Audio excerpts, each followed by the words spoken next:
So I appreciate that introduction, and I guess I want to say also thanks to the organizers for inviting me. For one, it shows a certain amount of bravery, wouldn't you say, to invite ye spooky agency to come and stand in the middle. Next to one of your mics and all your electronic equipment. But it is nice also to be welcomed back as part of someone who came from this community. I still really believe that in many ways I'm part of you still, even though I'm working for the federal government. One of my proudest moments was as general chair of IEEE Security and Privacy one year, and also one of the hardest years I ever worked in my life. So the organizers for this event really deserve a lot of kudos, especially for selling out and having so many people come. So what I did today is I know there's really a couple of things that you want to ask me about. So the talk is about perspectives on security in cyberspace, and I have allowed about an hour for myself, way too many slides, as my folks will say. Anybody who knows me knows I put way too many slides in, so I'll probably cut myself off or ask someone to give me a high side about 60 minutes in, because I think with 90 minutes that there's 30 minutes of a combination of things you might want to have a conversation about. Does that make sense? So one of the things I did with this talk is I tried to touch a lot of bases. You know, since so much of what we do at the agency is classified, but yet a lot of it is unclassified, and some of it's very esoteric and some of it's very clear, I tried to put in a combination of those ideas, so you should connect with some things, and I'll apologize in advance to those who will find some of this a bit of a repeat of things you already know. If we had, I don't know that I can take questions during, but we'll just see how that goes. We'll just see how that goes.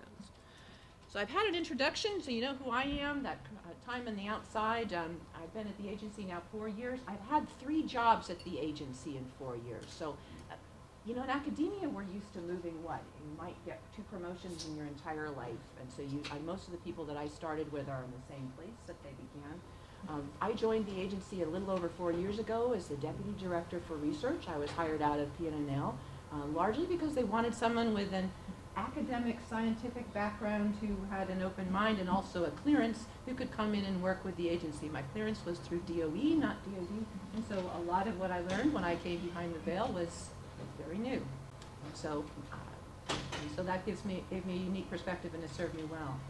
One of the things the agency likes to do as it's developing leaders at all levels is it likes us to have some diversity. So you would think I was diverse enough coming in from the outside with that background that you just heard about, but I think quite wisely they asked me to spend a year doing a different task, and they made me head of education and training globally for NSA.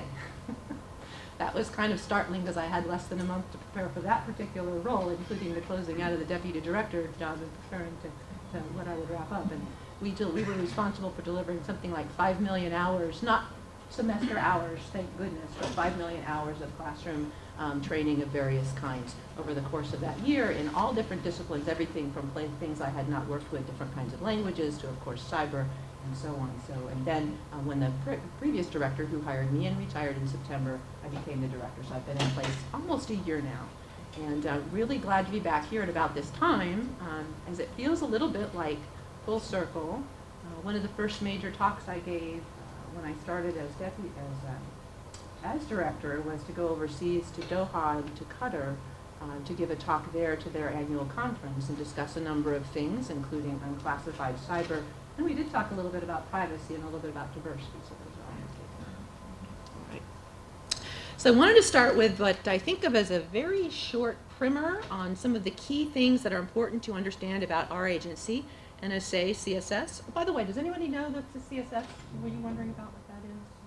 So CSS, Central Security Service, that you can think of NSA as designating the civilian part of the house, and CSS is designating the military. So we're roughly half and half civilian and military organizations. Since we do a lot of external work with the forces, that's very appropriate, and it makes for quite a milieu. I don't know how many of you have worked in split organizations, but when especially you think about a research organization, a place that's half military, I guess Cynthia would have a good feel for that in terms of what it's like at the Naval Academy, as well as Naval Postgraduate School there. So the 3 different areas that I wanted to emphasize that are important to our agency that we serve in research are the IAD mission, the Information Assurance mission, the Signals Intelligence mission, and what we think of as our Defend mission, which is, I've amplified this here with our Threat Operations, our NSA Threat Operations Center. The reason this is perhaps important is I'm betting that most of you, until the newspaper articles hit had largely dealt with the Information Assurance Directorate, if you dealt with us at all. I won't ask you to raise your hands, but realizing that might be sensitive, but that's probably where you came from. So you were probably looking at more of the work that was done on the outside in terms of standards, formal verification.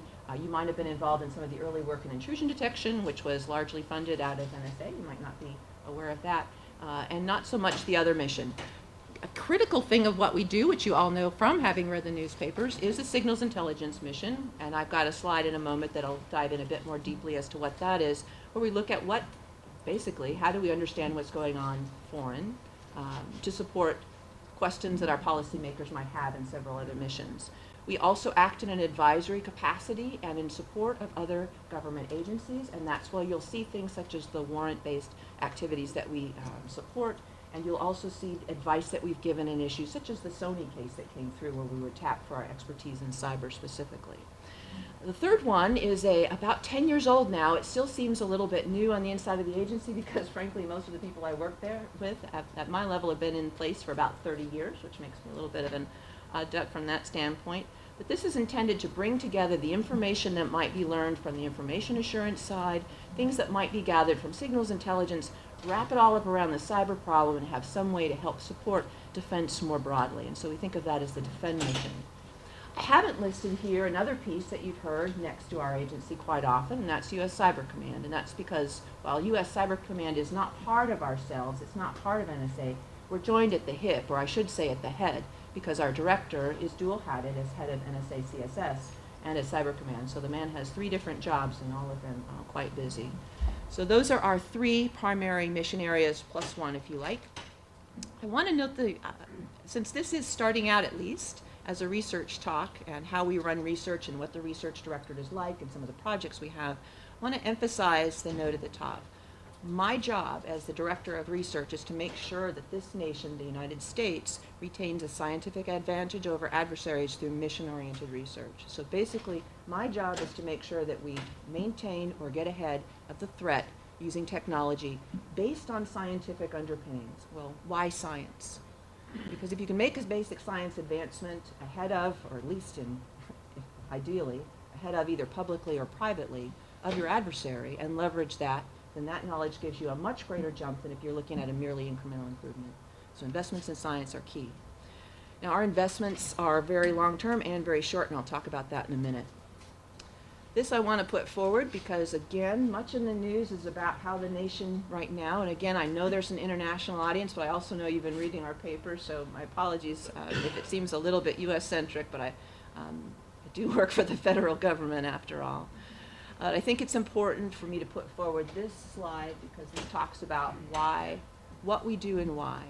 We are an organization that's authorized and is required and needed and is an integral part of success in a lot of different dimensions. So everything from military support operations to thwarting of terrorists, protecting nuclear weapons, hostage rescue, and that can be both citizens who might be taken up abroad, or our military folk, could be a short-term or long-term. Technology transfer, I alluded earlier to the work that we did, prior to me, from NSA research back in the 90s when I was a student and working the intrusion detection mission in terms of investing in the outside world, saying this is a great technology, here's the thing that needs to be advanced. That's part of our mission too. Foreign signals exploitation, this is probably the thing that makes people the most uncomfortable. Most nations find that they need a way to uncover and understand what others are doing. And so from our standpoint, non-U.S. is foreign signal exploitation. That is our job as assigned by the U.S. government through the President. So we're executive branch, and that's what we do. And then early interest detection, another area where we invest in heavily, is identifying interest. There is a really strange way, to me, of saying, are there emergent problems in the world? And that can be anything from militaristic problems to support in other areas, such as disease. So we often will think, and this is understandable given the news, and I think actually understandable given the volume of breakdown, that the only thing NSA is interested in or is supporting would be the military operations, but that's not actually true. There are other types of problems in the world. It's just that the ones we mostly hear about nowadays have to do with guns, bombs, and that type of thing. But there are also issues of disease and how one can support those types of activities in terms of reducing spread. So these are some of the things that we're involved in. Okay, I'm not going to bore you with lots of quotes, but because I can't give you stats, I'm just going to point you to the canonical. Here's somebody out who believes that what we do is important. We could talk about how much the investment in the intelligence community helps or hurts, but I don't think that would further us on the research side. But I do want to point out that our mission is highly valued. I hear this, I won't say every day because research, I'm not connected with operations every day, but we literally do save lives in the military. We do provide necessary information that helps save lives when policymakers make better decisions. And I work with people that are among the smartest, most ethical, and patriotic in the country. And they care deeply about the Constitution, as do I. So, getting off soapbox, Deb, back to research talk. I'm not sure that many of you, how many of you, maybe, is this a boring slide? Do you know what signals intelligence is? Okay. So, basically, any kind of a signal, and it's written down as electrical impulses, but that would include documents and videos and other things and sounds in the air. So there's the get it, know it, use it aspect. And those are the things that we, the agency, from the signals intelligence standpoint, are optimized very well to do. So we are exceptional at collecting signals. Very proud of that. We are also very good at the know it side. I would have said exceptional even a couple of years ago. I still think we're exceptional. I don't mean we've gotten worse. I just mean lots of people have gotten very good at data analytics. And so this is an area where there's lots of people that are great at putting the bits together, drawing the dots, and understanding what the word is, and then the use it.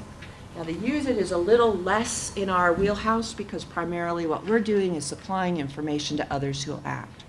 So that brings me to the other piece of this diagram that I think is more important to emphasize in terms of understanding our agency's mission and purpose.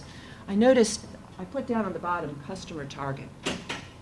The agency does not just make up, gee, we think it would be great to take a look at country X today because that sounds cool or we think it might be a problem.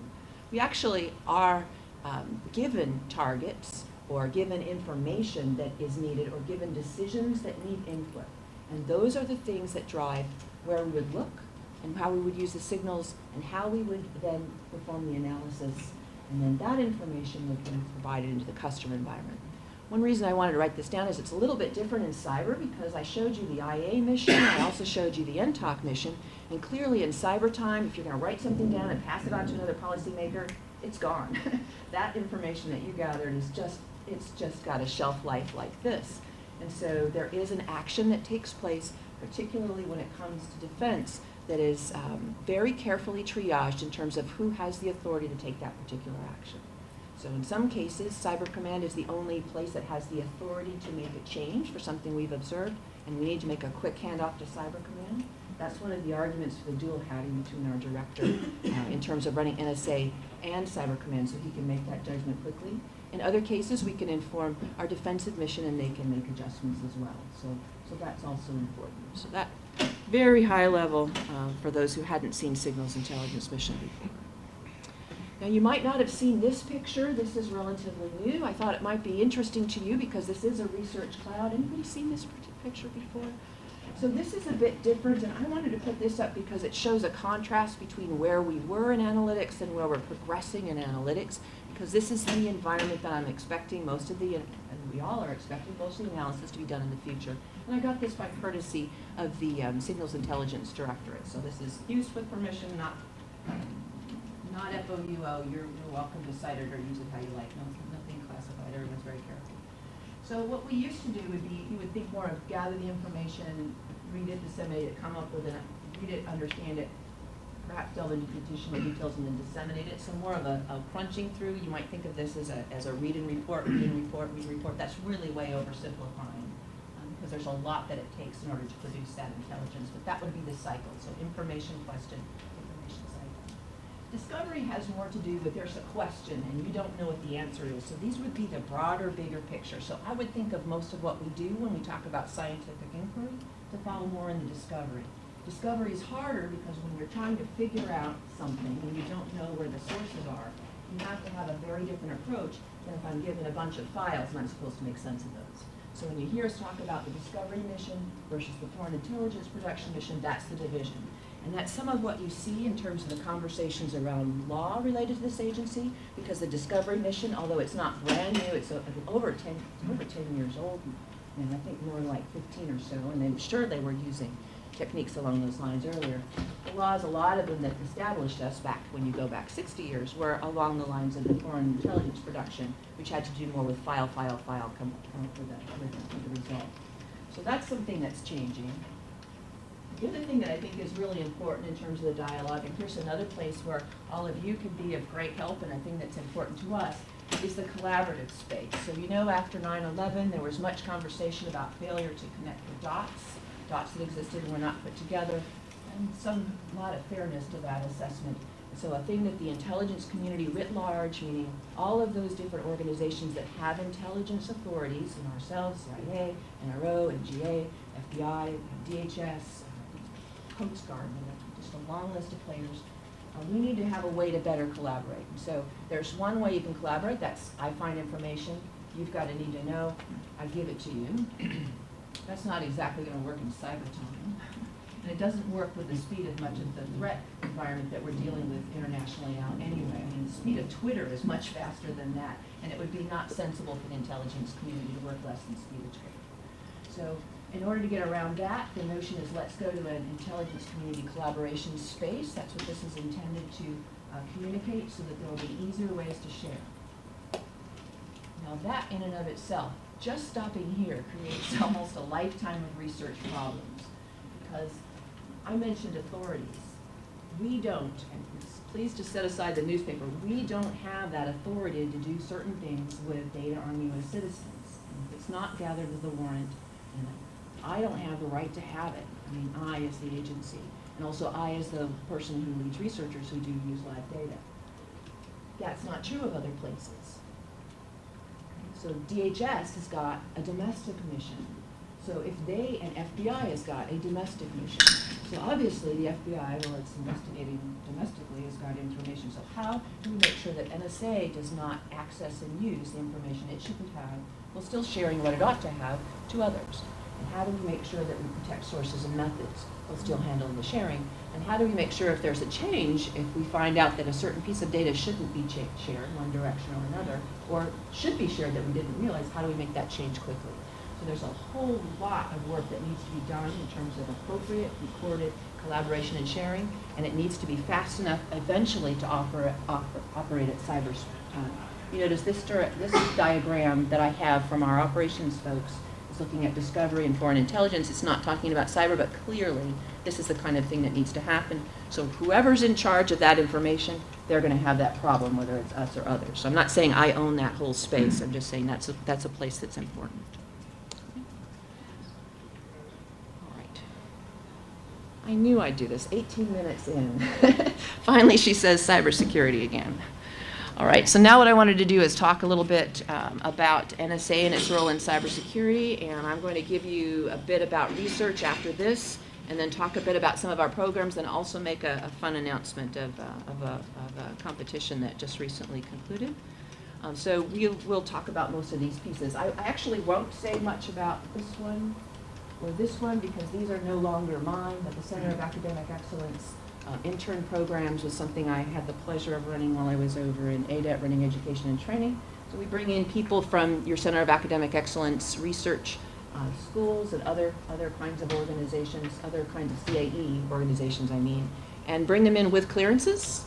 So I've briefed them fully TSSCI on all the innards, and they've gotten top-level briefings on all of these different pieces in the summer cyber camp. So that's been really successful.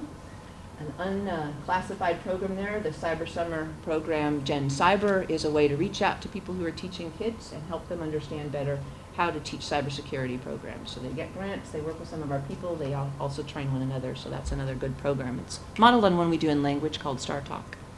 So we'll talk about some of these other things though. All right. I like to include this picture when I speak with researchers, because again it helps me foot stomp the difference between the sort of research that I lead through my groups in cybersecurity and the kinds of research that I used to do on the outside when I was an academic and when I was working at P&L. And that, clearance aside, it's a difference in perspective. It's a difference in perspective. What we do has to work. Every dollar that I invest in any research program has got to ultimately have its eye on, we're going to affect the mission positively in some way. Whether it's by making sure the next generation has great education and making sure that there's a broader awareness of our techniques and tradecraft, which is one of the motivations behind the CAE summer camp. Those kids aren't all coming, pardon me, those college student adults are not all coming. I'm so sorry. Gray hair, sorry.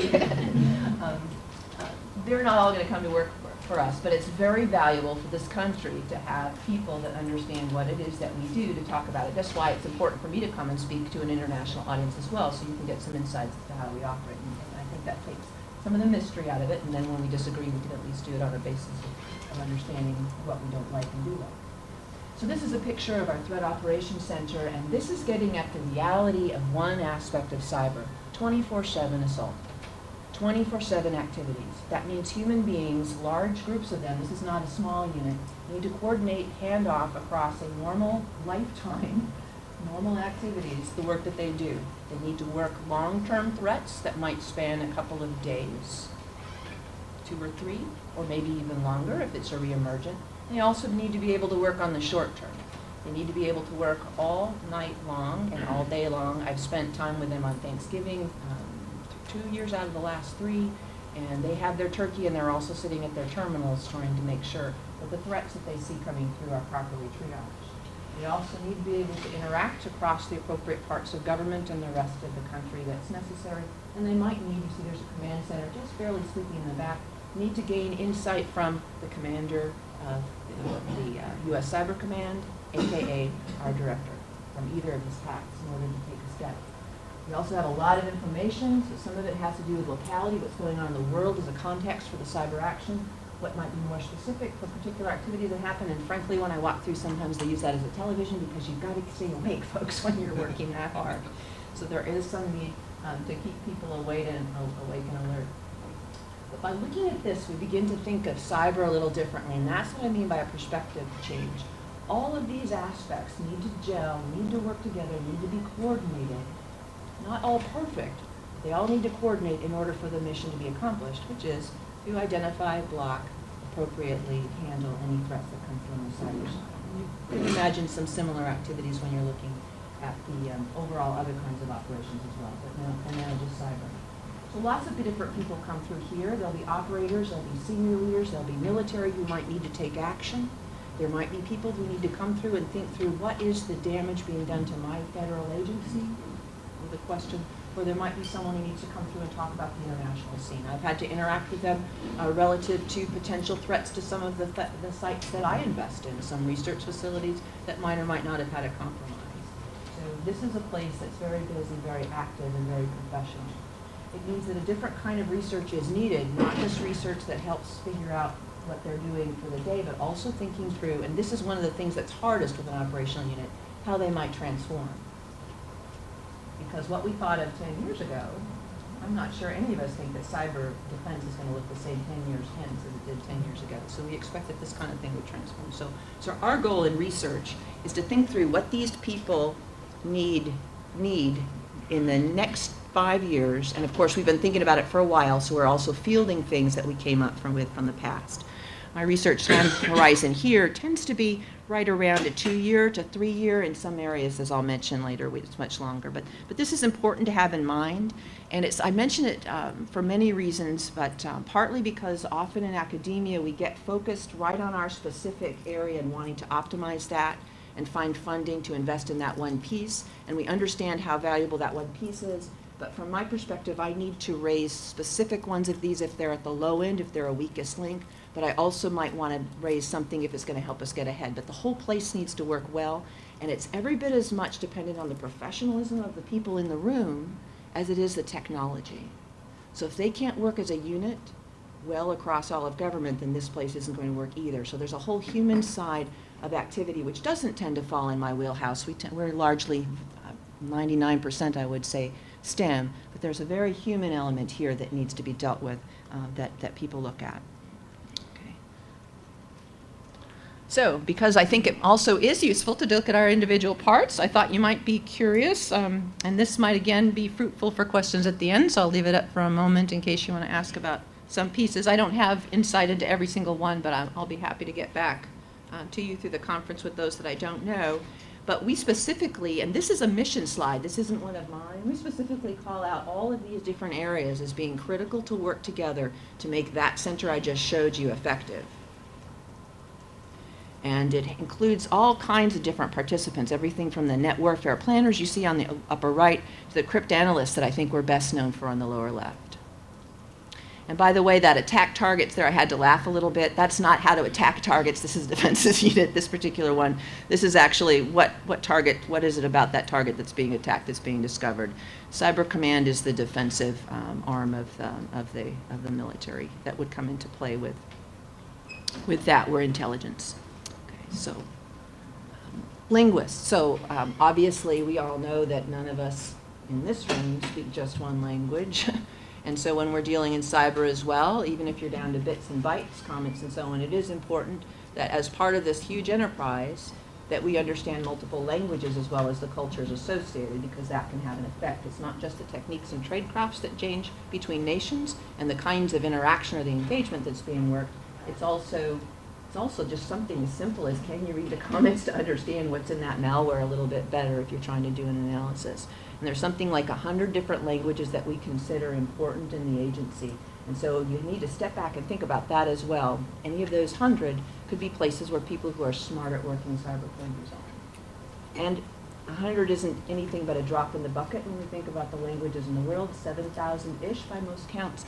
And most of the people that are working in, say, in a terrorism organization tend to speak 2 or 3, and we'll mix those in a conversation. So you're really looking at 7,000. Choose about 2 or 3 if you want to think through all the possible permutations. Hence, we like automation. Another comment I wanted to make in terms of perspectives, and this again I think is useful for the community to get involved in and to think through, especially as you hear the language from our longer term leaders, the ones who've been in place in this business a long time, and the newer leaders. I use this slide from a lot of perspectives, but I'm using it here today just to indicate, when you think about what's on the left, this looks very military. I mean, it feels like the way a military unit would break things down. This is probably how we cybersecurity researchers, cybersecurity professionals now think through. This is not an NSA slide now, this is a Deb slide. Thoroughly vetted with NSA, so this is Research Director Deb, but it's Deb and it's not a picture of our mission. So thinking through who the cyber adversaries are, we might get something like that as a description of what NSA should care most about. Thinking through who in the nation, who in the globe needs to be protected and what kind of activities would look a lot more like the thing on the right.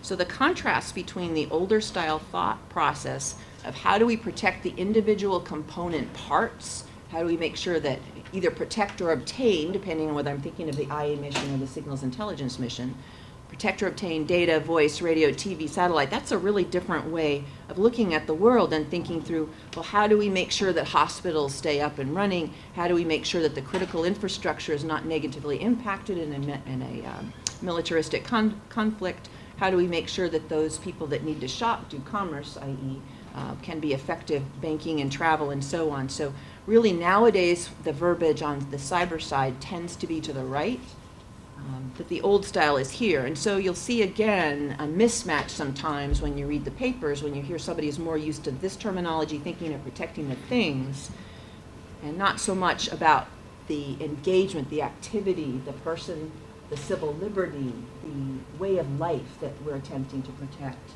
on that side. And that's a necessary change I think we're beginning to see as people become more accustomed to thinking of cyber as something that doesn't belong just to, in the military as a thing to protect or just in the NSA as a thing to protect, but a whole globe activity. And so here is where I think some of the tensions will come as we move forward in terms of what authorities and what activities should my agency and others be involved in, and where we've started. So thinking that's where it's coming. The thing I wanted to show you on this slide is, again, now we all know that most of what happens in terms of vulnerabilities tends to be the low-hanging fruit, right? So people still have the default password or no password in areas where they shouldn't, and they still click practically every button they might. That, by and large, that's not our main concern, although we do run across that from time to time if the target being compromised was vulnerable there.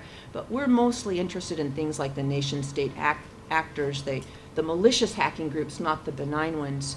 Malicious insiders, as you well know, we need to worry about that. Rogue individuals who might cause damage, which to me are one of the most worrisome, I can't call them groups, one of the most worrisome categories, because it's much easier to understand a group and project than an individual who might decide to go rogue. And then other types of activities as well that are emerging that are a little different. So the thing on the left is capturing more or less where NSA fits, and the thing on the right is more of what the globe needs to protect. And deciding how to do that mapping really isn't going to look so much like this as we move forward.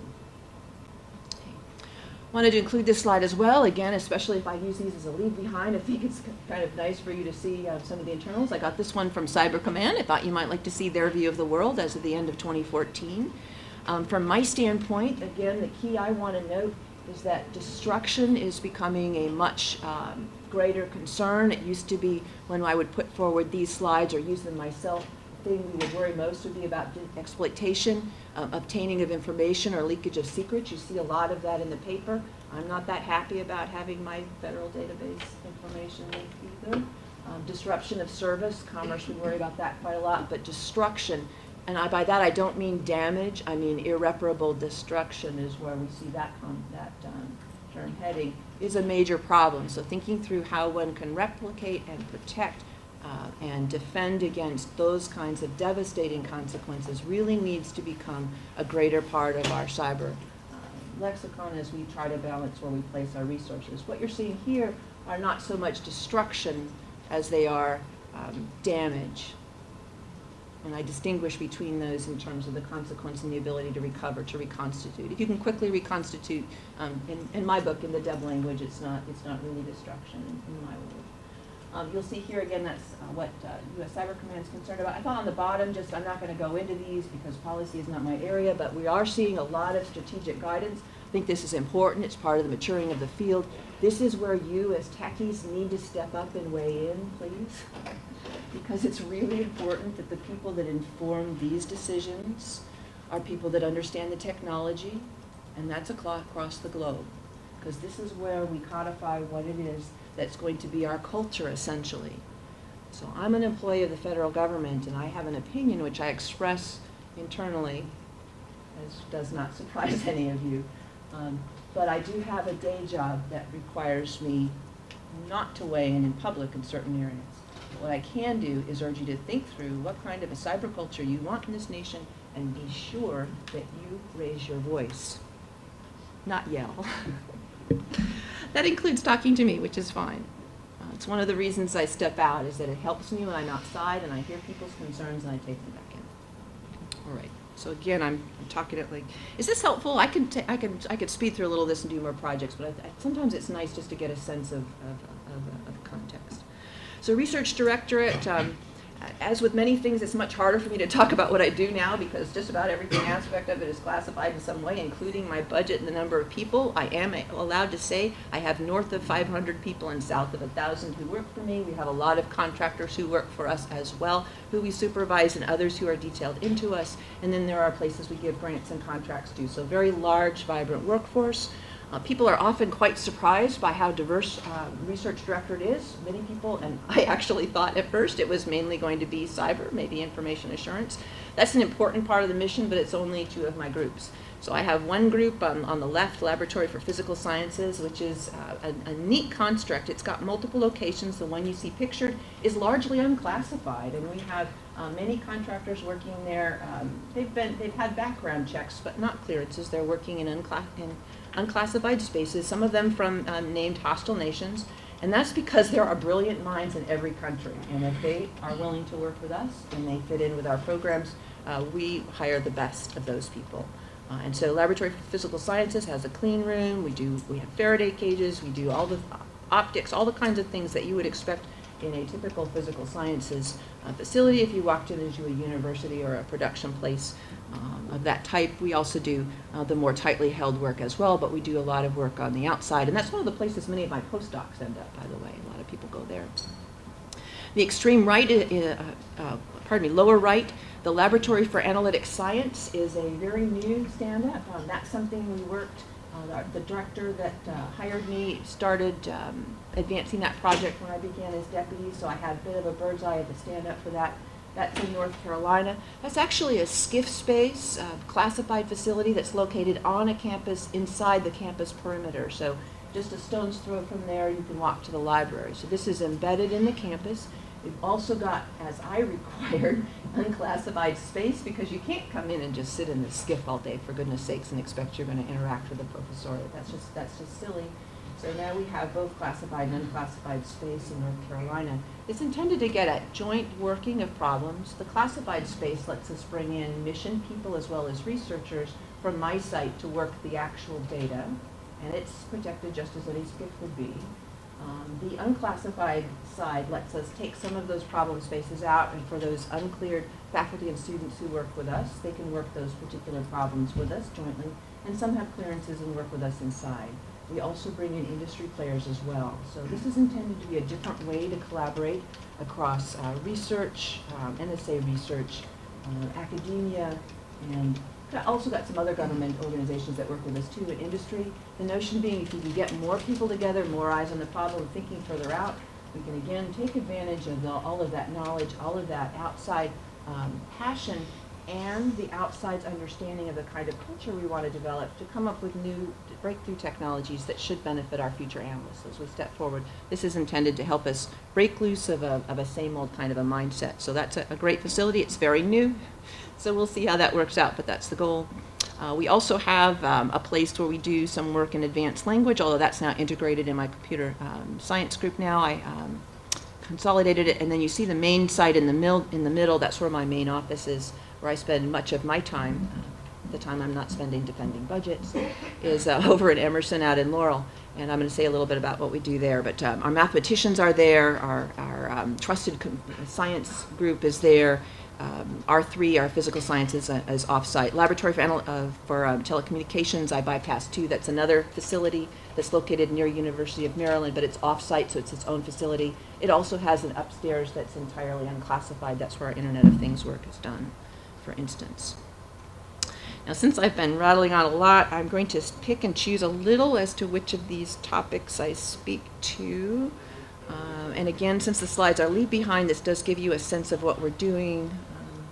I think, in fact, I'll dive forward right here. I mentioned the facility in Emerson. Now, I know wireless security isn't jazzy on the outside anymore, but for us, this is a very big deal.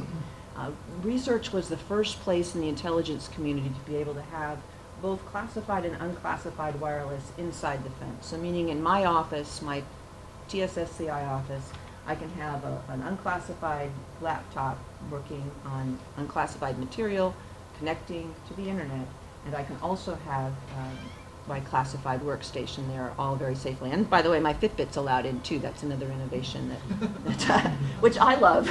I actually have to tell you, use this more than the laptop nowadays. I hate dragging along the laptop. I would take my tablet, but we do not have this set up for tablets yet. Coming.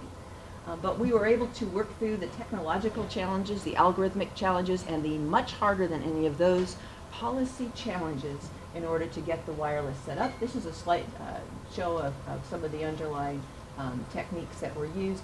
I think the main innovation here was that, we decided that the Emerson facility, when we built it, should be a living laboratory, and that we would design in as many new techniques as we could. And so that gave us an opportunity, instead of using traditional antenna systems, to put in a distributed antenna system where we dropped the power significantly, which made it harder for signals to be picked up outside the building, which made it more possible to protect the building itself, and that was one of the key pieces in enabling us to manage this technology. It's also partly why we're allowed to have an internet cafe inside. Again, I know that's not very jazzy for those of you who work on the outside. You've had those forever. You've got them in your house. But it's a big deal in the IC to be able to bring your cell phone in and not leave it baking in your car, and to be able to use it during lunch at the internet cafe. So a lot of things that we do in research are intended to bridge that gap between what had to be locked down for the security of the work that we do, because make no mistake, we are under constant threat and attack. There's a lot of people that would like to gain access to our TSSCI networks, and still allow our people a certain amount of those technologies that we take for granted on the outside, and that's really important. And that was out of our Trusted Systems group, with a lot of collaboration with the Information Assurance Directorate and the Technology Directorate. I put this up as well. This is actually relatively old technology now at the agency, and I'm mentioning it primarily because we're using this, we're continuing this line. It's an example of a place we've been investing for a lot of years. Host integrity, so it's a little bit, go back to your tripwire days. Taking a look at change, it's gotten much more sophisticated than that, and this is a technology that we field. So a lot of what protects the agency, I can't talk about. This is one of the pieces, the older pieces that I can. We've integrated it with cloud, of course. That was a natural, and some of you might have noticed that we did a lot of our cloud work early on open source, so our Cumulo work was released open source quite a while back.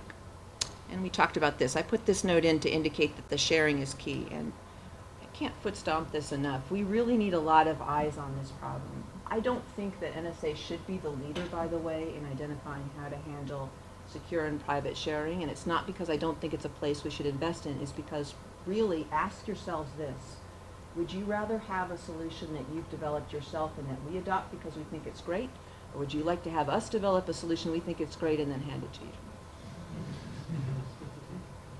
Realist here. So I'm happy to help nudge this along, but I'm really hoping for a lot of leadership, a lot of development here. I would love to be a fast follower in as much technology as we can deal with in that space that helps us get along. So here's where I did save a little bit of an announcement I wanted to make, but I wanted to mention something that's important to us as well, which is advancing the science of cybersecurity. I know we still argue about whether cybersecurity is a science. I think that, to me, and I've gone back and forth on that too, but what I am convinced of is that there are certain aspects of cybersecurity, of security, that can and should be approached as a scientist and scientifically. And so I'm happy with that, and I'm investing in those pieces, and that's all great. We have a best scientific cybersecurity paper competition, and one of the things I'm going to do, since I didn't talk forever on that last slide, is go ahead and announce the winners of this year's competition. I was able to sign off on that, so I thought this would be an appropriate place at USENIX Security to go ahead and let you know who those papers are. So I'll say a little bit more about that in a moment. The next wave is our internal publication to research that we put out. It's not a scientific publication, but it has some depth to it, some meat. We are often looking for external authors and ideas, and it's a place where we'll put together different topical areas, not just cybersecurity, but we did this one on a blueprint for science and cybersecurity a while back, and it's pretty good. You might notice this top journal of sensitive cyber research and engineering. Right. So you talk about wireless being a hard-fought battle. Getting the agency to agree that I could launch a journal of classified cybersecurity was a hard-fought battle. It's a one battle. So we've finished now 2, and we're starting on the 3rd article, on the 3rd edition. This is important. So journal articles, you might wonder, why does NSA care about journal articles? Archival would be one thing. If it was just a matter of retaining information and passing it on out, there's a lot of ways we could deal with that in repository. What's important about the journal concept is the peer review and the scrub by peers. It's that notion that you get a lot of eyes who aren't part of our shop, our in-house shop, who have some background, who can take a look at that information and make sure that we haven't omitted something important that others have done. So we're not reinventing the wheel badly. This is part of the way that we can hold ourselves accountable to the scientific community. And as you might imagine, in the classified world, when you're making advances that are largely classified, it's very hard to get those insights. And if you're working with the same team for 10 or 15 years, just think about what that would look like if you only had your internal department colleagues that would ever sign up on your papers. So that was important to put forward. It's also important for those reading the journal to know that there's a place you can look at results that have been scrubbed. So that is an important part of the archival piece. So that's important. We've had 2. It's been acknowledged as key to the intelligence community because the director of DNI, the Defense National Intelligence Organization, Clapper, signed the introduction of the 2nd one. So that put the imprimatur that the IC says, this is important, let's make that run. He's my boss's boss's boss, so that's key. He runs the IC. So, and by the way, any of you with clearances, this goes FOUO, also secret on up to TSSCI. Please be welcome to publish in this. Drop me a note. I'll help you get in touch if you need to. Please sign up to be reviewers, and we would love to have editorial boards and people doing special editions on this. So I know some of you have clearances. I just throw that out there. You want to hear the winners? All right. Okay. All right. I think we'll start with the honorable mention. So, honorable mention 1. This paper was presented at the 2014 ACM CCS, so this last year. These are, of course, 2014 papers expected to exemplify the best in security of cyber, best of science applied to cybersecurity. And the winner is, or the honorable mention is, Increasing Security Sensitivity with Social Proof, a large-scale experimental confirmation. And that's written by mainly faculty from CMU and Facebook, Savik Das, Dr. Adam, I think I got that name wrong, Kramer, Laura Dabish, and Professor Jason Hong. So if you could clap for them, appreciate that. I know they're not here. I called them up, I know they're not here. I called and I said, this is Deb, Research Director from NSA. This is not a crank call. I won't say that. Nobody double-checked my bona fides. I guess 1 or 2 knew me, and so that was a giveaway.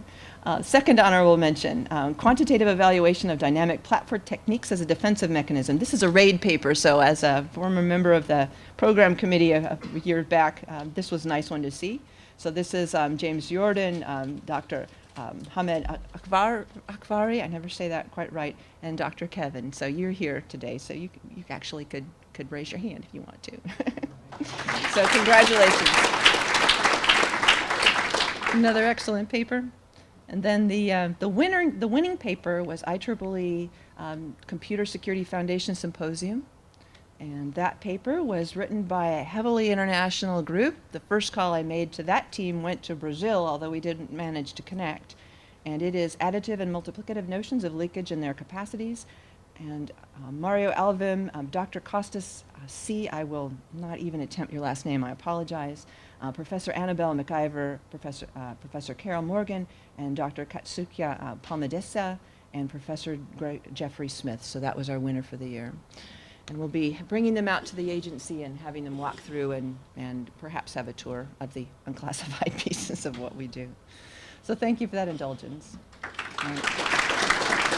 Thank you. And thank you for those who nominated. What we do with this competition is we don't go out and look for the papers ourselves. We ask people to identify what you think are the best papers in cyber, the best exemplars, and send them to us. We had something like 50 nominations this year. The team brought it down to something like 9 that went in front of a panel of distinguished judges. They brought it down to a top 3 and then gave the others forward as well. I took a look at that and made the final cut, so I did make the final choice, but I hardly endorsed what they agreed with, so we were in violent agreement. Those were the 3 best. So please do submit for the next one. I think the deadline is the first week of December. All right. So we spent enough time on that. I know I promised questions. We did want to mention it's an international collaboration, by the way.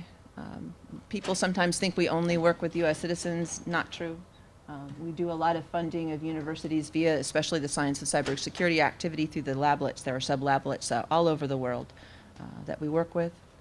We also, now, the issue of data has come up several times in terms of perspectives. Folks, I usually can't give you data because my live data is very sensitive. And you don't want my 10-year-old data. So, but there are ways that we've managed to get data out beyond giving people clearances and having them come work with us inside our walls and at Laboratory for Analytic Sciences. And one is by building very large, well-represented data sets. So the vast challenge every year has recently included usually insider threat, things of that type, and that's a large body of data that you're very welcome to use. We support this because it's a way for us to get data out that's very similar to the kinds of problems we care about, which lets people come up with visualizations and other techniques that might be helpful for us in the future, and this is a picture of one of those. So I wanted to share that as well. Wanted to put this forward. Cyber resilience is becoming a very important investment area for us in our Trusted Systems group. We made a tough choice. A lot of the world is diving in on the detection side and the analytics side for cyber. And the problem with that approach long term is that it's a losing game. It's a whack-a-mole game. If what you're going to do is detect and fix and detect and fix and detect and fix, you can automate it. There's a lot of things you can do, but that's a whack-a-mole game. Long term, that's not a win, because that's a rising tide. And in fact, the better you get at whacking the mole, the better the adversary will often be at figuring out how you're doing the whacking. And so you're, in some sense, raising the cost of defending if you do too good a job of raising your defense and you don't add some kind of irregularity to it, so that it's not so easy to test the boundary conditions. So it's not exactly like a virus checker. So that's a pet peeve for me, is that we've, unfortunately, in some cases with our products, by regularizing them and standardizing them too much and raising them too quickly, has made it more expensive for us to defend, which is not a good thing, to train your attacker to be better. And so what are some of the other techniques that we should invest in? Since the rest of the world is looking hard at what still remains, and I will fully admit, you've got to have it, the analytic tool, that's the tool of choice today, very important, we use it at the agency. But since we're supposed to be more forward-leaning, are looking more in terms of our investment at cyber resilience and moving target activities these days. I put these up again largely for reference if you want to take a look at some of the approaches that we're using. So we're looking at those ways you could introduce different kinds of variation. Where might you do variation, data representation, application code, execution environment, where you launch the code, all kinds of things, and then trying to identify in which situations and which kinds of variations are they effective. So the right move at the right time can help you a lot. The wrong move at the wrong time can really do you in. So that's part of where the research is going. That's not the only thing that needs to be covered. Thinking back to that picture I gave you of professionalization, a lot of really great work that's going on in moving target research is still very clearly research, which is appropriate for this time. It's actually where most of our work is as well. It's not scalable yet. But at some point, once you field these moving target or moving defenses or resilience defenses, you're going to have to log them just like we log everything else. So you're going to need to understand the forensics of the situation. You're going to need to know who the adversary was.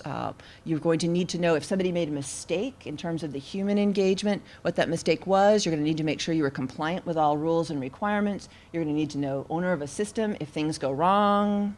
There's a liability aspect. So all of those pieces need to be baked in ultimately. So we're beginning to look at some of those pieces as well, how that might tie in to a moving target defense. This is a lesser area of investment now, but it's something we need to think through. I'm putting this up in terms of the command and control because it does highlight that you can't simply just launch a great defense and expect then to say, okay, DoD, just install this and expect it's going to work smoothly. We aren't really all that smooth at installing Windows 10 yet.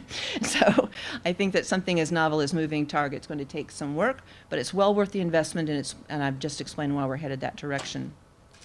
Tied to this, many of the moving target defenses involve defensive deception, and that's got a lot of really interesting ramifications. This is where you try to turn the tables on the attacker and make them feel fear and uncertainty and doubt by increasing their workload. Increasing cognitive load is very good, cause the adversary to make mistakes. That's obviously more useful if you're looking at a human adversary and not a programmed adversary. So you're looking now more at a nation-state coordinated team in terms of your threat model here. But it's important to evaluate it. It sounds like a good idea. We need to understand what it looks like in practice. We need to answer some important questions, such as if the attacker knows you're using this technique, does it still work? Kind of important, because with the sort of adversary I've just described, you'd expect them to know that you were using this technique. And how also might using defensive deception and even moving target affect the adversary's tactics. So I just mentioned the concern about virus and analytics that are too easy to understand. Are there some things that we would inadvertently drive the adversary to do that we don't want them to do if we go with these techniques? So we need to look at that as well. And we're doing certain series of experiments to take a look there. All right, here's my hook slide here. And I have an ask for you, which is not that we avoid the issue. Actually, I have a couple of asks here. You're technologists. All right, so I know that many of you are involved in this issue, and I want you to know that I thank you for that. A couple of you mentioned you were doing privacy research. Some of you are talking about civil liberties. This is key. And whether we're talking about the US or we're thinking internationally, the thing about research, and that's why I'm saying it, is that research is supposed to envision a better future. And arguably, there are people that would like to see a different way of handling intelligence gathering and many things about cyber defense, whether it's technological or the interplay with privacy and civil liberties, than we have today. And the only reason the only way that will happen, actually there's two things that need to be gotten right, well, three. Probably a dozen. But there's two or three I want to highlight. One, the technologies need to be there. That's partly my job. That's why I put this slide up, is that I'm wrestling right now with where I want to make my investments as the research director in how we can ensure that the kinds of technologies, the analytics, the defenses that we use are sensitive to support of civil liberties and privacy. Now, part of the problem is that if we talked about cybersecurity being squishy as a science, privacy and civil liberties are even squishier as a science. But there again, I keep coming back to the thought that there are certain aspects that can and should be treated scientifically. And so that's likely where I'm going to come down with placing my bets. Coming back to my comment about cooperation and how we would identify good, secure ways to handle cooperation. Do you want me to come up with the best possible way of doing analytics in terms of civil liberty, sensitivity, and privacy and then give it to you and you trust that? Or would you like to come up with the best of breed that I can use and I adopt it? So that's my second ask. Because I'm going to head down this path as much as I can. I think that as a globe, we're better off when we have more eyes on the problem, that lots of different perspectives look at how one might invest in this area, and it's not cut and dried. Even thinking about, I won't say privacy is simple, but even thinking about need to share and who owns data. And I'll give you a personal story. So I'm a two-time breast cancer survivor. And one of the reasons my second time through that process was easier than the first is that people put their data, not willingly all of them, when we think about, if you've read the book, oh, what was her name?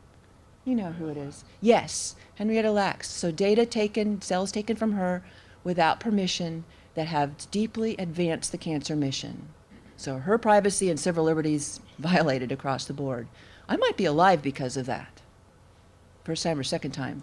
So the choices we have to make as a world it's not just about intelligence, it's about what are we willing to share and what's the goal. So on the health side, where do we want to draw those bounds? I think that was way over the boundary, and not that I'd like to be dead, but I do think that we can draw the line better than we drew it there. And so this is something we need to think through, and this is something that needs to be a broad debate. And we need to think through, again, I'm on my soapbox here, but we need to think through not just the IC's need, not just the security, but all these other needs as well. And how can we think that through in this era of big data analytics, and get it a future we can all buy into and figure out what our individual parts to play are. And that, I think, is critical. Okay? Calm me down. So, all right, so getting back to my play, I'm looking at this, my ask, and I'm hoping we have some conversation here or later as to where you think it would be correct for NSA to weigh in this area. I suspect you'll have some words for me about activities that have taken place in the past, and that is entirely fair game. Data, one of the things we put together as we were looking through at this, we decided let's start with PI. I don't really like PI so much as the right place to start because there's so much legislation around it, but it is convenient. So we're thinking about what kinds of frameworks can we look at. I'm not really happy with where we are here, so I'm putting this out as a Deb's not really happy with thing if you want to make some suggestions as to what we might think through and how we think about the privacy risk, meaning the loss of privacy or the cost of privacy or the non-return on investment, however you want to think about the privacy calculus. I'm not happy that we've got that right yet, but it's something we're exploring. So I'd like to make some stronger investments in this area, but I want to get them right. So this is one of the pieces of where we are. Civil liberties is harder because civil liberties is really even more than privacy a moving target, especially if you step back and think through free speech in this country, the US, and you look abroad as well, you've got parallels. So what are those things that have changed so much in the last 100 years? We want to be really careful. I said technologists need to weigh in developing the technology and informing decision makers and voting, things like that, being aware. But also we need to be sensitive as we build technologies, how much of our current thinking about what's right and proper is embedded into the systems that we won't be able to get out if we change our minds or want to adjust our thinking. Because I'm going to bet that some things we think should be allowed from a privacy perspective or civil liberties perspective right now, we're going to change our minds about within the next 5 years. and that there will also be either to tighten or release. And there's also going to be things we wish we designed in. So how, as technologists, can we set up frameworks that will enforce things that we'd like to see happen and prohibit those things we wouldn't, but not lock ourselves into a culture that becomes static in that regard? Because I like to think that as a globe we continue to grow in that area and mature, and that that's an area that's worth investment. So that's really important. We don't need a Y2K privacy scrub to go through every 10 years and get the privacy right in terms of the analytics. If there are some better ways we can do, that would be ideal. So that's part of the ask as well. Right. All right, it's 5 o'clock. So I did say I'd mention Internet of Things. Internet of Things. So here's another area we clearly have a care about. I'm wearing a Fitbit. We needed to make sure that we could bring certain Internet of Things in. One of the concerns is the designing in of RFID tags that come in garments, by the way, easily leverageable. So we have a lot of care abouts in terms of interesting Internet of Things, regardless of how they might be used from an information standpoint. I was just at Black Hat openly and saw the, I had a lot of fun. And people were kind. And we saw connected the cars and so on, a lot of work that's being done in this area. So much change. This is an area, again, where privacy, civil liberties come into play. My care about is mainly in the unclassed world right now, and that's one reason I have the lab that's established, and we're looking at bringing students in. But there's clearly a lot of scope here, and many agencies of various ilk are looking hard at the Internet of Things. I think one of the interesting side effects of this is who should help make sure that the maker culture, that wonderful burgeoning ability of us all to be creators that I see, it's just really nice. It's for you, you're used to this now, but there was a lack of that for a number of years, and it's not just because I wasn't in a campus. I think that it died a bit. And now there's this huge, wonderful maker culture. People can get at the heart of things the way they used to with Homebrew Computer Club, which dates me. But who's going to secure that and make sure good practices are used here so that when these things scale out that they don't become less of a benefit than they might be? And again, I don't think that should be us.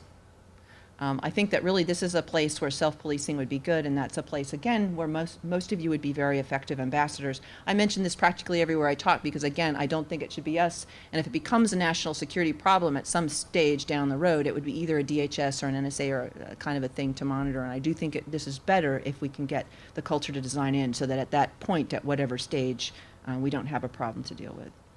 And so with that, I did promise half an hour for questions. I do literally have something like 20 more slides that I could show you, but I think you might be more interested, am I right, in asking me things? No? You want me to keep on going? I'm open. Go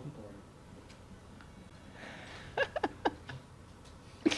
You just have never heard anyone from NSA talk this much. I'll have you know I'm an introvert. The things I do for my country, all right. So, something important, I didn't launch this, but I have put my finger on the scale in order to keep it alive. I think it's still important, regardless of all the conversation about standards, that NSA continue not to stranglehold standards, but in places where we have significant expertise to make that available to the nation in a way that the nation can find it palatable to use. And so I've been really delighted with the way we've been approaching the Simon and Spec, which is a lightweight crypto for really intended at Internet of Things devices, very lightweight approach. And it's something that we have released into the wild. It's been well studied by academics outside our walls, outside our funding, which I think is equally important, right? Because if we fund them and people are looking at it, that's a little suspect. So 30 plus papers you can all look at. The standards out there, international standard, crypto community is looking at it, a lot of interest from industry, so that to me is the model that I like. You can tell me if I'm right or if I'm wrong, but I'm really happy with the Simon and Spec, and my team is extremely excited about this. They've been delighted to work with the international community and really hoping that this is a place we can make a contribution. And of course, as with any standard, people can make mistakes, and let's just, from my perspective, I'm going to leave it at that. The more eyes you have on any cryptographic standard, the better. Little thing like Heartbleed was sitting out there for a while. Many could have looked at. So this is good. Keep an eye on that. But we think it's solid, and we're pretty happy with it. And it's out there for all of you to look at. We do a lot of funding in other areas that are interesting to us. Geolocation is clearly important because, again, getting back to the ultimate goal, it's not just about protecting the local infrastructure, it's about figuring out where bad things are happening as well. And so geolocation, how can you get at where a device is important. You think about it, if you know that there's a problem somewhere in the DoD with a computer, if you don't know where that computer is, you're in trouble. And if you want to protect cyber mission forces and you don't know where, if they're in proximity to a device or other kinds of information, whether it's relevant, that's a problem too. So geolocation is clearly important to us. Here's some work we're doing. Cyber situational awareness, I'm putting this out there because this is a pet peeve. This is a lovely diagram. I will say that in this field, we just don't see the scaling. So I'm shown the same sorts of diagrams now that I was shown when I was an academic. So again, gray hair here, folks. If we're looking at things that are roughly the same in 2015 as we were in the 90s, when I was an assistant professor, then we need some leaps of faith. I can tell you where I see most of the breakdowns. One is that we tend to see diagrams that appear to be aimed at commander's intent, so a single individual who needs optics over a lot of information in order to make big muscle movements with troops or managing across facilities and the like, and then we see them given to people that are worker bee level that are trying to figure out, mix and match with what is the current cyber attack of the moment. Those are very different people. So something I think that would dramatically improve this field is if we thought really through what that target audience is and aimed the diagram at the kind of activity and the time frame that's needed. But it really is just a hard problem. I think also there's some resistance in many places to using the tech. HLT, I put this out. I mentioned it earlier, and I wanted to foot stomp it again. We have a lot of investment. This isn't strictly cyber. This is useful in many aspects of the signals intelligence mission, as well as the IA mission. And we do all kinds of work in human language technology. Now, you might think that that's easy because we've got Siri. The difference between Siri and what we do is that in Siri, Siri wants to understand you. Siri loves you. Most of the people that we want to listen to don't love us. So just enough said about that. And often very difficult to recognize the voice. It's the cocktail party writ large. So how do you figure out the 3 words that are important that are spoken in a large auditorium with everyone talking at once, say at a coffee break here, really difficult. So how do we deal with multiple languages? Clearly, training more linguists is not the only answer. Speech detection. There are some interesting ramifications that I won't get into with gender recognition. Believe it or not, that can be a useful indicator. And many other things as well. So that's an active area that should not be neglected in terms of cyber. Language and culture is important. Large graph visualization is important not just in terms of cyber situational awareness. I actually see more use of this when we're looking at the analytics side because you tend to have analysts who are poring over this. It's great for the discovery mission.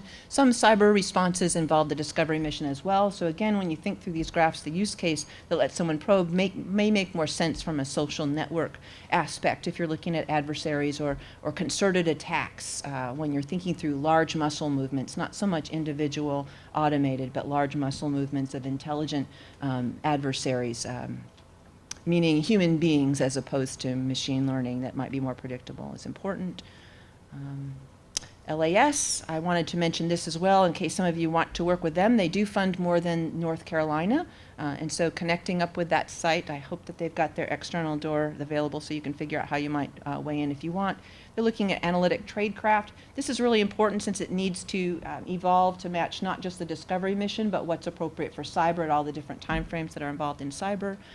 We have tied with that sense making, again, thinking through if you were trying to figure out everything that was going on in the world from just the signals that you gathered from overseas, you're probably going to need some automated help.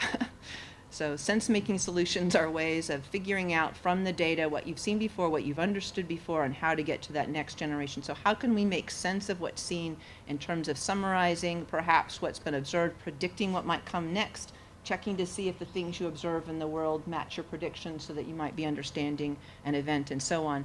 And by the way, making it happen at the speed of whatever operation is in play. So a cyber operation, of course, you're looking at this kind of time frame, the kinds of things that are crowd crowd-based or crowd-based issues overseas, as we saw with Arab Spring. Those are also very rapid, a little bit slower, so you have a little more time than the cyber. But then there are longer-term muscle movements where you might see a nation changing from one posture to another, and one needed to detect that, and that might be more amenable to this style. But that's something we're looking at. Sense making that we're doing. I thought this was kind of cool. This was from the students at North Carolina. They thought, well, why don't we use an adventure game in order to do sense making? So when I visited there, they showed me this wonderful attack of orcs on one another, and the sense making was to determine which orc was attacking which one and why, and what was going on with the captain floating down the river. So it was really a different briefing than what I usually get. But useful because they were using the underpinnings of the conversations, meaning in this case, the commands that were going on underneath the game, but you could imagine envisioning that one next step up. If you could do that from video, that would be extremely useful. If you could be able to get some indicators for your analysts as to what's going on from a visual perspective as opposed to having to read the text. And that might be more privacy sensitive as well. Okay, behavioral analysis. So with that, I think I really will stop on this slide because I'm becoming hoarse and won't be able to answer your questions if I keep on much longer. Did want to say this email, you're welcome to write to research_partnership@nsa.gov. That belongs to the unit that I have that's my front door. My email is dafrinc@nsa.gov. But I am a dreadful correspondent. Again, as people who know me know, it just tends to get busy in there. So you're probably better off writing to research_partnership@nsa.gov, and those folks will get the message to me if I need to have it. But they may be able to answer your question if you want. They do our patenting, our CRADA agreement, so if there's something your organization wants to do with ours, if it's possible, they're the place to do it. They're where we handle our open sourcing by and large. Not always, but a lot of our open source work comes through here. A new thing we added this year in response to some questions I got and a request I got from Stanford and then follow up at AFCEA was for, could you give us hard problems that we could give to our students from time to time? And so we've begun this approach of having a hard problems list that we're trying to refresh roughly 2, 3, maybe 4 times a year. We're trying for 2 now, and I'd like to get it to 3. And what I've done is I've asked each group to tell me, if you had super smart PhD students in front of you and you could just give them a problem set, what would it be?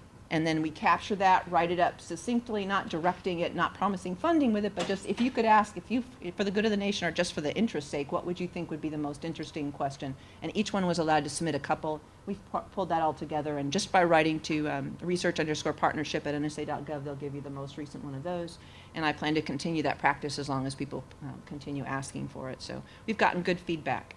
The way people captured the problems was subject matter dependent. The mathematicians used equations. I thought it was great. They were asking for some proofs.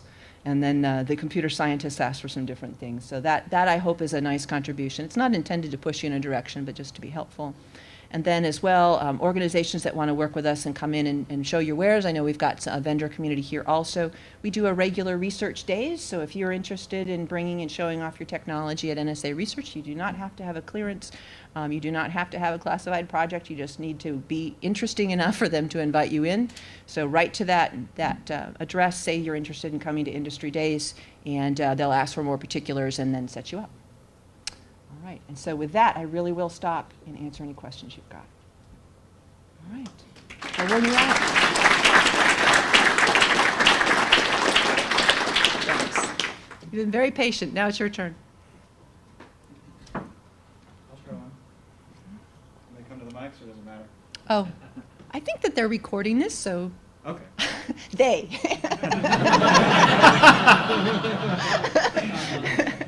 How many they? None of my they. Only your they. Yeah, they've already got time technology. They recorded, several hours ago. We're just in playback mode. It is true the deputy director asked me to consider time travel, but I think it was a joke. I'm hoping so. Okay, Hi. more seriously. Yeah, Tim Starks from Politico. Do you ever think in a very, let's just get to, is it possible at all to just one day have a goal of taking cybersecurity off the table entirely? It's not a problem anymore. Oh. And it's kind Actually, of a weird DARPA-y no. kind of. No, I love that. I actually think that that would be nice because there's some senses in which you think you could take it off the table. The whole goal of that clean slate approach originally from cyber was, what if we were to design security in from the beginning and got it right so that users didn't have to think quite so much? So we might end up we're still going to have to engage with our devices. We'd still have to have some responsibility for understanding what sort of environment we were in. But it would be great if we didn't have to teach people about passwords any longer, or worry about whether their biometrics are being stolen, or worry about information leakages. So I think we could do better. I don't see us as being closed, but it's a great DARPA-esque approach, and I love the question. So Thanks. please, you're welcome. Of course, I'm an optimist, as you might have gathered, but it's a worthy question, and if we don't ask that, then we're only going to get what we aim at. All right, what else?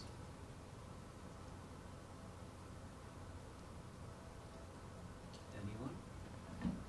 All right, so I'll ask you questions. Are you going to make your slides available?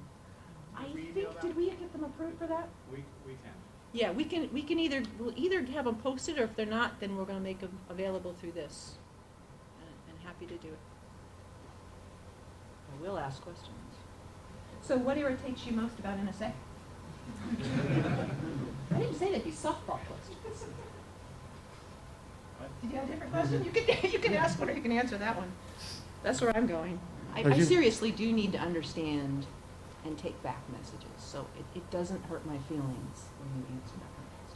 And you probably have a tough one for me, so go ahead. I just wanted to know, how do you reconcile NSA cybersecurity mission, where you're supposed to protect people, cyber infrastructure, with your offensive capabilities, where you explicitly may provide a deterministic random number generator, or implicitly by inaction, knowing you actually have insert into routers and other equipment, knowing your vulnerability but not disclosing them. I think that's an excellent question. So let me phrase it the way I can answer it, because as you know, some aspects of it get me into, I don't want to answer a question to a thing I wasn't there for, but I can get at the heart of your question. And I will also refer you to Dr. Wertheimer's note to the AMS, which is the most the agency is able to release on some of what you're describing. But you notice we've got two missions, IA mission and foreign intelligence. And part of foreign intelligence is getting at the heart of what you described, which is the equities problem. So if our goal is to discover information other people don't want us to have, no matter whether we're getting it by cyber or something else, and if another goal we have is to make sure that the defense, the DoD in the United States by extension, and of course since it's an international market, the world by some lighter extension, is more secure and proof against information stealing, how do we reconcile that? Because you would think that that's impossible. Yet both tasks are needed, because if we don't get the information, we can't address the mission. If we don't protect the secrets, then everything's gone. So how do we do it? It tends to be case by case. Not tends, it is case by case. We've begun another process that is capturing that even further with a risk balancing with when do you make a pro and a con. But generally speaking, you look at an action and you'll say, all right, my release of Simon and Spec is exactly an example of that. So Simon and Spec intended to help us protect Internet of Things, those that wish to exploit the Internet of Things. Not even saying within our agency, but just clearly in equity. In this case, we successfully made the argument that it's more important to the nation and the globe to release protections that would make the Internet of Things more secure. So believe it or not, but please look at the standard. Don't ever take anyone's word for standard. Anyone's. So that decision was made. In general, our direction now from Admiral Rogers is if there's a tie, the win goes to IA. Now, will we get it right every time? I don't know. But if in our view there's a tie, the win should go here. If there's more value the other way, then the foreign intelligence mission will win. How do you quantify that? This is not my doing. It usually comes down, you can add new values, look at loss of life, you can look at danger to the nation, the same way we identify whether something is the TSSCI, is the it's not grade farm. We have ways of looking at whether we can invent a grade farm that we use in our classification. We can apply some of that when we take a look We at. have unintended consequences in long-term harm versus short-term expediency, and so these things are really hard to balance off against each They are other. excruciating. Some of the most difficult conversations, and again, research director rarely has to do this. I'd actually argue there's some research equity, which is why I've become a little more part of the process, that we have a duty for the good of the nation to release things like sign and inspection. That's kind of a proactive, let's fix a thing before it becomes a problem, which is different than let's patch a thing that's already a problem. So that's my piece. And I really don't want to put words in the mouth of those that are making the other conversation. If you want, I'll ask them to write down a little more succinctly than what I'm about to say. Or they will respond to your question if you wish. But what I would say to you is that I see thoughtful conversation. I see looking at the short term and the long term. And I see people that are humans and get it right most of the time. And I bet that each one of them will have decisions they wish to have made. But if there was some benefit done by the choices that they made, it's tough. But choosing not to make the decision is also a decision. Choosing not to leverage, and I'm not talking about where I know you're going. I'm sorry, no, I'm listening wrong. I'm thinking you're talking standards, so I'm literally can't go there. But Well, I'm not talking anything about but if that. you- I but just if said you- it's hard to measure. it's really hard to measure, and it's painful. And it's the kind of thing that people talk about years later about decisions. So when I came in, I asked for a lot of stories from my peers. What is it that was hard for you when you joined the agency? What are some of the most difficult choices? And those equities ones were way up there. When you get passion on the IA side, we must do this for the good of the nation. You get passion on the foreign intelligence side, we've got to know this or people will die, whether it's near term or long term. And so while there are risk matrices that are looked at, there's thoughtful conversations, there's also a human spirit, and in a way, I think that's good. Because I don't think you can stand on your own. And I think people should think hard about tough choices like that. And I think if they wish they could make a different choice, that they should feel regret. But I don't think, and that's one reason I'm staying where I'm staying, I don't think we can take, some of us at least need to stay on the hook. We need to make that tough choice and stand in a room like this. I just be able to come as a researcher and just say, oh, this is how I measure it, and say, sometimes I'm going to get wrong. And it's up on us.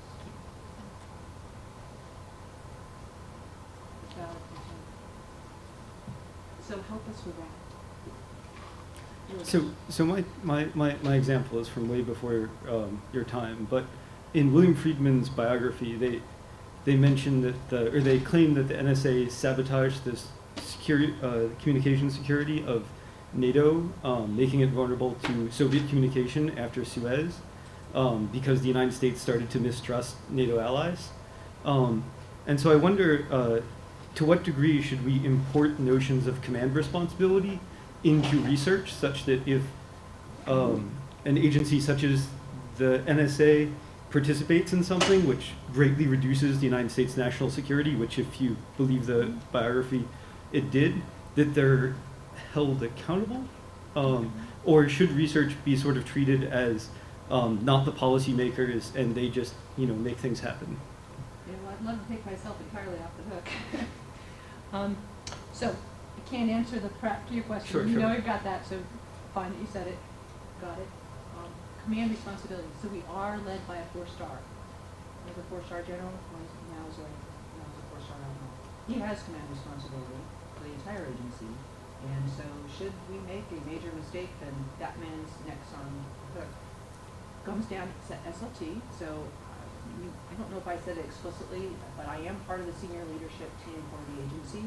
I report to the deputy director, who reports to the director. So I sit, for now, we reorg like that all the time. So right now I sit with the signals intelligence director and the IA director and the NTOC director and the deputy director for Cybercom, and we meet as a team. And so I am part of that conversation. So the research director is part of those that inform the leadership. And also certain things fall into my back pocket. So where I would be most likely to be held accountable It's a little harder because you can't tell if I've done a great job really for 10 years with some of the decisions, although some of the near-term ones, yes. I have day-to-day responsibility for decisions like sign and inspect. So if I decide to release something to the code base that harms the United States, I can and should be held accountable. It should not be my people. I sign off on those things. We also use real data, live data, and I instituted a policy that says I have a conversation with every lead who's going to use that live data so that I sign off on it personally so that any time if there should be a misuse of that data, if it's got you as person's data in it and you'd miss it, it's in my neck, not my people's. So that's my role. So yes, I have that responsibility for the decisions, I have responsibility for handling the data, and I will not let my people take the fall from it. So there you go. If you're given a policy directive, though, do you have a responsibility not to follow that policy decision? Oh, you're getting into that. No, that's a philosophy. That's a I philosophical don't think NSA thing. pitched this on the president. I think I don't know how it happened, and it is just a claim, but I believe it So like that's a hard came one. from the top. I so far haven't quit a job over, I think that you are doing something really stupid and you're not listening to me. I haven't said quite as bluntly to any person in my chain of command here or elsewhere, I think you're really stupid and you're not listening to me. I have said I think that there is something very wrong with this decision, and I really strongly urge we do not make that choice. In many places I've worked, I don't expect to stop. So that would again be the responsibility of anyone at the agency. And of course, if we see something going badly wrong, we all have the responsibility to become part of the federal whistleblower conversation. We do not have a responsibility in my mind to release the information generally, but we do have a responsibility and a fairly easy process that we take mandatory training in every year, due by December, that explains to us in detail how to do that and what the protections are. And also, as a manager, I'm required to take training that tells me how to protect those in my organization that might go that kind of a route, and what the culpability I have, which are civil as well as other responsibilities for making sure that they're protected. So there's those, if you're wondering about are there ways for people in my position to get word out, there are. Nobody knows till they're put to the question, though, how far they'll go. So I won't promise to throw myself on the sword. You'll just have to take it from what you know of me, whether I would or wouldn't. Thank you. We probably have time for about one more question. All right. That's probably all my voice will handle, too. You've been very patient. What do you want as your last one, unless you like my last one? I'll throw one. All right, good, thank you. I'm Steve Bellin from Columbia University, and I do not mean this as an attack, but how? No. It's all right. It will be. I appreciate yeah, that, no, because it's, I asked for tough questions that yes. might sound hurtful. So, Please do. in light of the, I'll call them allegations about things like dual EC, in light of allegations going back to the 56-bit key length in DES, in light of comments earlier about other games played, how can the NSA establish trust with anything they release, even Simon and Spec, for example? And yes, the open community can look at Simon and Spec and analyze it, and if you guys don't know more about crypto design than the open community, you're not doing your jobs. We are doing our jobs. So you're making a really good point. Sorry, that slipped out. I'm really proud of our folks. They're very good. So yes, and that's something the community has to answer. So for my part, I can go only so far. I can come to an event like this and put myself on the line and let you see Deb, as well as much as the agency as I'm allowed to share. So you can get a sense of at least the ones of us that you meet, which you haven't gotten to meet before. Do you think that we would do a good job or not? I can push to have code made open and push for publication, and I can push for people to cross our lines and maintain support of places like LAS. What I cannot and would not do is buy trust. So that's something that has to be earned, and it's something that you'll give when you expect that we should be trusted. I meant when I said no one should ever be trusted with any standard, because you can make a mistake. And you can have a really smart insider who will inject something in code that you're sharing too, as we all know. So I think that the community has to get very good at spotting those that would do us harm. And it's the NSA is, say what you like, we aren't successful unless this country is free. That's our reason. And so making sure that good people come who care about the civil liberties and the safety, who are willing to make the hard choices, that's partly how the community will do it. That's not unilateral. And I don't know if the community will trust us again. I don't. Okay, thanks. We can only do so far. All right, so we'll stop there. Thank you very much. You've been great.